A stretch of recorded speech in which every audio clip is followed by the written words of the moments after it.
Morning. We're off out today, so this is filmed in a bit of a hurry, and it's actually edited on the M40 on the way down to Oxford because we're going out for the day. But this caught my eye this morning. This is from the Telegraph, right? My electric car costs have surged. Now my son is learning to drive, and I can't decide if this article is any good or if it is just, well, just see what you think. After spending months making the switch, I had no idea how expensive driving would become. I'm going to stop right there because we know that getting teenagers to drive is horrendously expensive. And when we get further into the article, we're going to talk a little bit about how much it costs to insure teenagers. I don't know what planet these people are living on because their prices are coming up way cheaper. If you have a teenager in your family or you know a teenager who has recently started driving, can you let me know in the comments what kind of insurance quotes they are getting and how much they're having to pay for their premiums? Because even though this person is moaning about the costs, I still think they're living in dream world. The other thing that we need to state at the start before we go into the article is this one here. This was from a Facebook page, but it's actually from CarWow. Affordable EVs like Kia are now beating £400,000 Ferraris in drag races. So CarWow have essentially pitched a Kia EV6 GT against the Ferrari Parcel Tongue. Little clue as to where we're going today. On paper, the Ferrari Parcel Tongue would be an easy choice with a more powerful, naturally aspirated V12 power plant and 715 horsepower and a $400,000 price tag. The Kia is only £65,000, but in several drag races, the Kia was not only jumping out of the starting line faster, but then continuing to increase the gap with the Ferrari behind it. I've said this before, we've kind of reached a post-acceleration, post-top speed world now with car performance. None of it really matters. It's all completely irrelevant. I don't care how fast your car can do 0 to 60 when the roads and the traffic are in the condition that they are. None of it seems to matter. But again, all EVs seem to be able to compete on is, oh, look how fast it is. Nobody cares. So that is gives us a bit of a background. Before we dive into the article, my electric car costs have surged. Now my son is learning to drive. This is the writer Faith Archer with her son Finn in their new electric car, which I think is a Renault Zoe. She writes, I've been through a lot with my electric and hybrid cars, making the switch to an EV, installing a charge point at home for my second-hand electric Renault Zoe. I wonder if she owns the battery. And I've recently battled to find any insurer to cover my battered hybrid Toyota Auris. We opted for these cars because we were keen to reduce our environmental impact. Got to have a bit of virtue signalling, haven't you? While reducing our fuel costs at the same time. What I hadn't considered was what would happen when my children wanted to learn to drive, something that, it turns out, could cost us thousands because of the pricier driving lessons and expensive insurance required to get them behind the wheel of these vehicles. This is where I'm not convinced that this article actually goes anywhere because, like I said, it's expensive regardless of what car you have for your kids. But there's some interesting stuff in here about automatic only driving licenses. We live in Hadley, Suffolk. My husband, Josh, is a charity fundraiser and I, a personal finance journalist. She's a personal finance journalist. And this is her article. Along with 17-year-old Finn and 15-year-old George. Public transport is limited, so we're keen for them to pass their driving tests, but I had no idea how much more expensive we had made it by opting for 2 automatic, environmentally friendly cars. Yes, very environmentally friendly to make a gigantic lithium battery out of mines that are horrendous. I've done it all before. Big cargo ship, massive fire, bottom of the ocean, all the pollution. Manual cars are rapidly disappearing from our roads, allegedly. In 2024, only 22% of new car registrations were manual, according to the Society of Motor Manufacturers and Traders, and more young people are taking their practical driving test in an automatic as a result. Almost 21% of all passes in 2023 were in automatic vehicles, according to the data from the Driver and Vehicle Standards Agency. My personal opinion, and it's my YouTube channel, so I can state my personal opinion. Well, at least I think I can in terms of where the UK is at the moment. But Doing your driving test in an automatic is like a microwave meal. It doesn't count. Like it doesn't mean that you can drive a car. The other thing is, with all these modern cars being automatic, it just allows you to be more distracted while you're driving because it's one less thing that connects you to the car. Bearing in mind, in a modern car, you're already disconnected from the car because you don't have, a cable connecting you to the throttle, and you don't have a proper steering wheel. It's all electric. So we're so far away now from the actual driving experience. I'm sorry, but I do look down on people that only have an automatic driving license. Cue all the disabled people in the comments saying things like, Jeff, how can you possibly say that? All right, but if you take people who are fully able, I'm sorry, but if you have an automatic only driving license, I will look down on you like this. Really? Really? Just like that. Let me know in the comments if you agree. Right, much of this move to automatic is being fueled by EVs. I think that's total balls. EVs are all automatic, but the shift to automatic was happening before this anyway. Seb Goldin of Red Driver Training said there's a 16% increase in automatic driving lesson hours at his firm between 23 and 24. This is accelerated by the accessibility when it comes to learning and the advent of electric cars. I don't think that's true either. I really don't. I think the EV thing is separate to all of this. This trend is set to pick up pace over the next few years due to the planned 2030 ban on sales of new petrol and diesel cars, which will definitely get pushed back.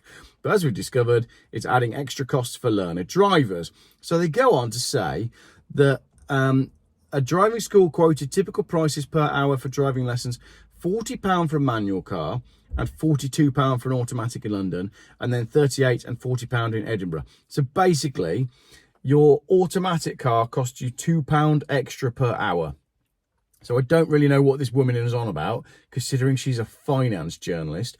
Just a couple of pounds difference may not sound like much, but given it takes an average of 45 hours of driving lessons, if you can access an additional 22 hours of private practice to pass your test, learning in an automatic could add £100 before you even ditch the L plate. 45 hours of driving lessons. I think be really good parents and take your kids out in the car as much as you possibly can. I have a number of friends who had no driving lessons and then passed the test first time because they were exposed to cars and driving and the act of driving from a young age because they had parents that supported them. You save yourself a fortune by teaching your kids yourself. Yes, there's bits that you're going to need to do, like how to hold the wheel properly and all that jazz. Maybe you want to do that with a driving instructor just so you can learn to pass the test. But I think what's more important is getting kids, teenagers, used to the power that they have and how they control that power. It's more important that they are exposed to vehicles and driving them so they know the physical controls of the car. All the other road bits you can learn later on. But if you can't handle and control a car, you're knackered. But your parents can teach you that. Higher insurance costs. Once you're on the road as a new driver, the real costs kick in. And this is where I've got some issues. I've got lots of issues, but I've got issues with the article here. If you're driving an EV, the average annual premium, okay, ignore the EV bit, the average annual premium for 17 to 24-year-olds driving manual vehicles was £1,260 in April 2025. Right. That's the average premium, 17 to 24. Not interested because that is a stupid comparison. What we should be looking at is the average premium 17 to 19 because that is when you are paying through the nose. And I know full well that there are people paying £3,000, £4,000, £5,000 for insurance on their cars. So, lady who's actually a journalist of finance, you don't have a clue, do you? Which I think is quite funny. So she goes on to say that the quote was £1,600 for electric vehicles, which is 30% more. They go on. Julie Daniels, motor insurance expert, says younger drivers face higher premiums because they are statistically more likely to be involved in a claim. We know this. You're 17. The first thing you do is crash your car in a car park while doing donuts in the snow. Been there. I've actually never done that, but I know someone who did. I put my car on its roof, and that wasn't the first crash. That was the second or the third crash. But the thing is, you need to know the limits of what your vehicle is capable of, and that's where I think these these young driver courses that happen off the public road are really important, because you should be able to find out what happens when you go at 70 miles an hour and then just slam your brake, directly to the floor. How does the car react? How do you react? You want to learn all of that before you start going out on the road. I think it would really help. And a lot of the problems we have with kids crashing cars is that they're going out and finding the limit of their car after they've done their driving test, when really they should have done all that before. You should do a track day before you do a driving test, because then you'd know how your car handles under pressure. I should be Transport Minister. Automatic and electric cars also tend to cost more to purchase and repair. We know this because you're watching Jeff Buys Cars. EVs are generally newer cars with fewer second-hand models on the market compared to internal combustion engine cars. Newer cars of whatever engine type tend to have more technical functionality than older vehicles, which affects their value and repair costs. And we know that insurers don't like repairing EVs. They just tend to write them off, which means the insurance policies are higher. The type of driving license you can have also pushes up your insurance premiums. Craig Coddle, electric vehicle product manager at Admiral, one of the UK's largest motor insurers, oh yes, said that this is because drivers with an automatic license are more likely to be looked down upon by drivers of real cars. No, he doesn't say that. He said drivers with an automatic license are more likely to make a claim than a driver with a manual one because they haven't learned to drive a car properly. Given the continued shift towards EVs, I worry that younger people are being priced out of learning to drive. Yes, they are. And that's the plan. We've also got problems with learning to drive with getting driving lessons, getting driving tests. Driving tests take forever. There's a long waiting list. It's all a bit of a sham, to be totally honest. But I just believe that it's all part and parcel of this. Let's get everybody off the road, stop them going anywhere, confine them to 15-minute cities and digital prisons. But I'm a conspiracy theorist who has been right on a few too many occasions. Back at home, it appears that I am stuck between a rock and a hard place, she says. Either way, it seems we'll have to fork out more. We faced higher costs of car insurance for each driving lesson if Finn goes for an automatic-only driving licence, or we'll potentially need to stump up for extra driving lessons if Finn learns in a manual car but doesn't have access to a manual for practice. And there's a photo there of her with her Renault Zoe. Finn, go and get yourself a car off Facebook Marketplace and find somewhere where you can drive it and just teach yourself. You're going to get on the road much faster. Right, let's go down to the comments, because basically I'm not really interested in talking. Oh, hang on. No, we can do this bit on black boxes. The cheapest option for both cars, electric or petrol, is with Hastings with a black box, which basically has been designed to get kids used to driving around with constant permanent tracking mounted in their car that feeds back to the insurer. That's prepping them for when they'll have everything fed back directly to the government. It just is. The telematics stuff, that's all it's about. It's about normalising constant tracking of a vehicle. So these kids, when they're 17, 18, 19, they have this tracker, this black box in the car. And then later in life, when the government introduces central bank digital currencies and digital prisons, they'll be used to it, because they'll remember that, oh, when I was 17, I had one of them and that was fine. Anyway, let's do some comments, shall we? Let's skip through the rest of this because it's really boring. And I think she's talking utter crap, because I genuinely think that insurance is a lot more expensive than this lady realises. Comment: we opted for these cars because we were keen to reduce our environmental impact. The author's paragraph should be rephrased. We opted for these cars because we blindly followed the eco-dogma, but conveniently forgot that we were actually increasing our environmental impact and reliance on slave labour. Her husband raises money for charity. I'd love to know which charity that is, because they're obviously doing fairly well, so he's obviously getting paid a fair whack, isn't he? Charity starts at home and all that. And then someone comments and says, she has a Renault Zoe. Is there much slavery in France? Well, the batteries weren't made in France, were they, you spanner? And the material for the batteries, that wasn't mined in France either. So, come on, get on board with where we're really at. Right, next comment. I'd be reluctant to let a young driver near most of the EVs I've driven. The acceleration is pretty dramatic in them. Shockingly so in a few of them. Couldn't agree more. Every EV I've driven has been stupidly quick. Janice and George White. I like it when they use a shared account with their full name. Get a cheap manual drive car so he can smash that up. Teenagers are more liable to cause damage than anyone else. Get him to service it himself. Not difficult, but he may treat any vehicle with respect, especially if he pays for it himself by getting a part-time job. They do exist. Not going to talk about dinghy divers and just eat drivers.